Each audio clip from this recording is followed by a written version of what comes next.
Oman സ്വദേശിയുടെ വർഷങ്ങളായുള്ള shoulder വേദനയ്ക്ക് ശാശ്വത പരിഹാരം കണ്ട് കിം ശ്രീചന്ദ് ഹോസ്പിറ്റൽ. നിരവധി ചികിത്സകൾ നടത്തിയിട്ടും പരിഹാരമാകാതെ വന്നപ്പോഴാണ് ഒമാൻ സ്വദേശി കിംസിലെത്തിയത്.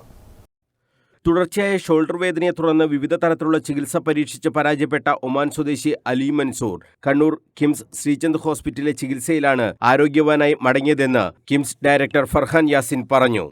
ഇവർക്ക് ലോകത്തെല്ലായിടത്തും ഒരു ഷോൾഡർ എന്താണ് സർജറി എന്നൊക്കെ ഡോക്ടേഴ്സ് പറഞ്ഞു തരും. പക്ഷേ ആർക്കും ചെയ്യാൻ പറ്റാത്തൊരു സർജറി ഉണ്ടായിരുന്നു. അവർക്ക് ഹൃദയമിടിപ്പ് വളരെ കുറവായിരുന്നു.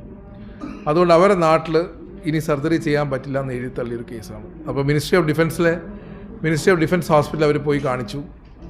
Ministry of defence hospital completely ഇതിന് ചെയ്യാൻ പറ്റില്ല എന്ന് പറഞ്ഞു.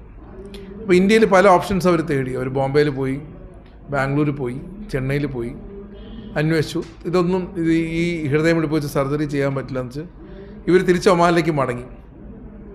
അങ്ങനെ കേരളത്തിൽ ഇത്തരം സംവിധാനങ്ങളുണ്ടോയെന്ന് ഇവർ അന്വേഷിച്ചുകൊണ്ടിരിക്കുകയായിരുന്നു.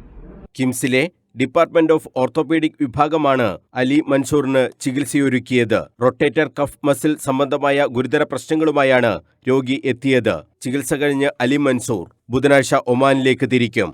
ഒരു വിദേശ പൗരന് ചികിത്സ നൽകി വിജയം കണ്ടതിൽ ഏറെ അഭിമാനമുണ്ടെന്നും ഫർഹാൻ യാസിൻ പറഞ്ഞു. KIMS chief operating officer doctor Dilshad TP, doctor K Sudeep, sports medicine senior consultant doctor Sudeep തുടങ്ങിയവർ വാർത്താസമ്മേളനത്തിൽ സംബന്ധിച്ചു. News bureau, Kannur.